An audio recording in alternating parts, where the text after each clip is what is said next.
तो class 10th जो new education policy है उसके अंतर्गत सीबीएसई के जो सिलेबस में थोड़ा बहुत चेंज किया गया है, उसके अकॉर्डिंगली हमें स्मार्ट स्टडी करनी पड़ेगी।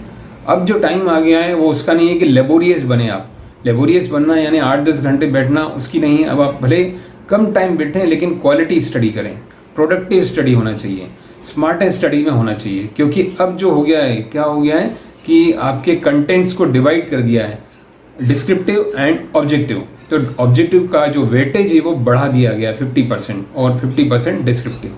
तो आपको जो डिस्क्रिप्टिव क्वेश्चन है उसमें तो कोई परेशानी नहीं है, क्योंकि आपके कॉन्सेप्ट अगर क्लियर हैं तो आपको कुछ ना कुछ मार्क्स मिल ही जाते हैं। क्योंकि बच्चे जैसे थ्योरम प्रूव करना है, ट्रायंगल डायग्राम बनाया, थोड़ा बहुत गिवन टू प्रूव करके कर दिया, कुछ मार्क्स उनको मिल ही जाते हैं। लेकिन ऑब्जेक्टिव के जो मार्क्स रहते हैं 1 मार्क क्वेश्चन के, वो सॉलिड मार्क्स रहते हैं।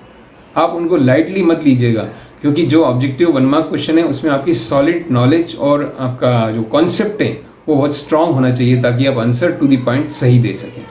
तो पहला पॉइंट जो मैं आपको बताना चाहूँगा कि अगर आप 8th और 9th में आपने कोई पोर्शन स्किप कर दिया है तो उसको जरूर देख लें। कई बच्चे क्या करते हैं, अपनी पढ़ाई के चलते कुछ टॉपिक्स जो है इग्नोर कर देते हैं। तो ऐसा आप मत करिएगा, आगे जाके बहुत दिक्कत होगी, आपको वापस उसको रिकॉल करना पड़ेगा, उस पर मेहनत करनी पड़ेगी। तो अभी भी टाइम है, आपको हार्डली 1 घंटा लगेगा। जो भी एक आध छोटा मोटा टॉपिक रह गया हो 8th की बुक उठा के या 9th की बुक उठा के देख लें। जैसे ज्योमेट्री का कोई कॉन्सेप्ट है या पॉलिनोमियल का कोई कॉन्सेप्ट है तो वो आप जरूर देख लें। सबसे पहला काम आप ये करें।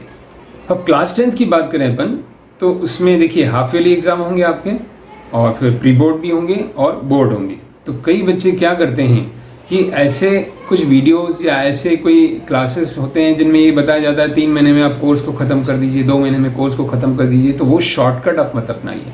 अभी आप लोग, जो मेरा दूसरा पॉइंट है, इंपॉर्टेंट पॉइंट है, हाफ ईयरली को टारगेट करिए। आपके स्कूल में आपको पोर्शन बता दिया होगा कि ये चैप्टर आपके हाफ ईयरली में आएंगे, तो हाफ ईयरली को आप सबसे पहले टारगेट करिए। क्योंकि बोर्ड की जो तैयारी होती है, जो 3 महीने में 2 महीने में की जाती है, वो लास्ट मोमेंट के लिए ठीक है, लेकिन स्टार्टिंग में आप ये शॉर्टकट मत यूज़ करिएगा कि 3 महीने में हम अपना कोर्स ख़त्म कर लें बोर्ड का और फ्री हो जाएं। ऐसा नहीं हो सकता। तो आप लोगों को स्टेप बाय स्टेप स्टडी करनी पड़ेगी। ये स्ट्रेटेजी आपको कब यूज़ करनी है, जब बोर्ड एग्जाम में 2 महीने 3 महीने रह गए। अब स्टूडेंट हाफ ईयरली की बात करें तो हाफ ईयरली में फॉर एग्जाम्पल आपके polynomial, linear equation, trigonometry, volume surface area, कुछ 4-5 चैप्टर हैं उसमें। तो आपको मैं एक चैप्टर का एग्जांपल लेके बताता हूँ कि कैसे करना है। For example linear equation in 2 variables. अब उसमें क्या है, लीनियर इक्वेशन 2 वेरिएबल्स में आपको इस साल पेयर ऑफ इक्वेशन है, 2 इक्वेशन रहेंगी जिसकी हेल्प से हमको x और y की वैल्यू निकालनी है। तो एक मेथड है एल्जेब्रिक, एक मेथड है ग्राफिकल, 2 मेथड ये हो गए। और दूसरा आता है word problem. Word problem means कि A can do the work in 3 days, B can do in 5 days। तो ऐसे करके क्वेश्चन हैं, या एज के बेस्ड क्वेश्चन हैं। तो उन क्वेश्चंस को, तो ये जो 3 सेगमेंट्स हैं इनमें आपने डिवाइड कर दिया, algebraic method, graphical method and word problem. तो आपको क्या करना है, पहले NCERT से एल्जेब्रिक मेथड को अच्छे से कर लेना है, बेसिक कॉन्सेप्ट बहुत अच्छे से कर लेना है। फिर NCERT के जो एक्सरसाइज सॉल्व करके इसके 1 मार्क क्वेश्चन क्रिएट करने हैं कि 1 मार्क क्वेश्चन कैसे आ सकते हैं। क्योंकि NCERT क्या है, पहले की लिखी हुई है, उसमें प्रिमिटिव क्वेश्चन है सिंपल। तो NCERT से आपको कॉन्सेप्ट स्ट्रॉन्ग करना है। फिर NCERT में सेल्फ क्रिएट ना कर पाए अगर आप, तो रिफ्रेशर की हेल्प लें, उसमें आप देखें, या पुराने जो क्वेश्चन पेपर्स हैं उनकी हेल्प लें कि कैसे 1 मार्क क्वेश्चन पूछे जा सकते हैं।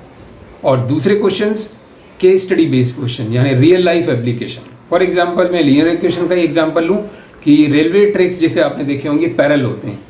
तो रेलवे ट्रैक्स जो पैरेलल होते हैं, तो पैरेलल लाइन्स हो गई, तो उनकी इक्वेशन कौन सी है आइडेंटिफाई करिए। इस तरह का क्वेश्चन एक आ सकता है, जिसको मैं मेरे वीडियो में आप देख सकते हैं, डिटेल में समझाया हुआ है, और भी मैं वीडियो इसके बनाऊंगा तो आप देखिएगा।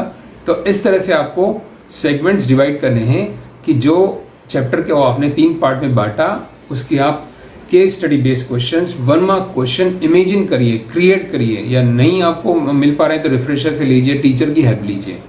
अब एक इंपॉर्टेंट पॉइंट मैं बताना चाहूँगा, ट्रिग्नोमेट्री। देखिए वॉल्यूम सरफेस एरिया हो गया, अलजेब्रा, नंबर सिस्टम, ये तो 9 से कनेक्टेड है, आपने किए हुए हैं, आपको आते हैं। लेकिन ट्रिग्नोमेट्री नया है आपके लिए। तो ट्रिग्नोमेट्री अगर आपके हाफ ईयरली में नहीं भी हो, ध्यान से सुनिए स्टूडेंट, अगर आपके हाफ ईयरली में नहीं भी हो तो आप उसको जरूर अभी से देखिए, क्योंकि उसकी कुछ एक्सरसाइज लास्ट की थोड़ी कॉम्प्लिकेटेड है, तो आपको बाद में आप करेंगे तो दिक्कत हो सकती है। तो सिर्फ उसके जो चार्ट हैं cos 90 sin 30 उनको याद कर लिए, आइडेंटिटी याद कर लीजिए, फॉर्मूले याद कर लीजिए, साइन थीटा कॉस थीटा में रिलेशन क्या है, टेन थीटा में, इन सबको आप याद कर लीजिए, ताकि बाद में जब आपका ट्रिग्नोमेट्री स्टार्ट हो, हाफ ईयरली के बाद हो सकता है स्कूल में स्टार्ट हो, तो आपको दिक्कत ना हो। तो स्टूडेंट कंक्लूजन ये निकलता है कि आपको 2021 के जो स्टूडेंट है क्लास 10th के, उनको स्मार्ट स्टडी पे जोर देना पड़ेगा। यानी कि जो भी आप डिस्क्रिप्टिव करते हैं क्वेश्चंस, उनका आपको 1 मार्क क्वेश्चन क्रिएट करके देखना पड़ेगा, इमेजिन करना पड़ेगा कि ऐसे क्वेश्चन एमसीक्यू के फॉर्म में भी आ सकते हैं और 1 मार्क क्वेश्चन जो 1 लाइन स्टेटमेंट होता है उसको लिखने के लिए भी आ सकते हैं। तो स्मार्ट स्टडी पे आपको जोर देना है, लेबोरियस नहीं बनना है स्टूडेंट। और भी कोई क्वेरी हो तो आप कमेंट बॉक्स में लिख सकते हैं। तब तक आप अपना ध्यान रखिए, सुरक्षित रहिए।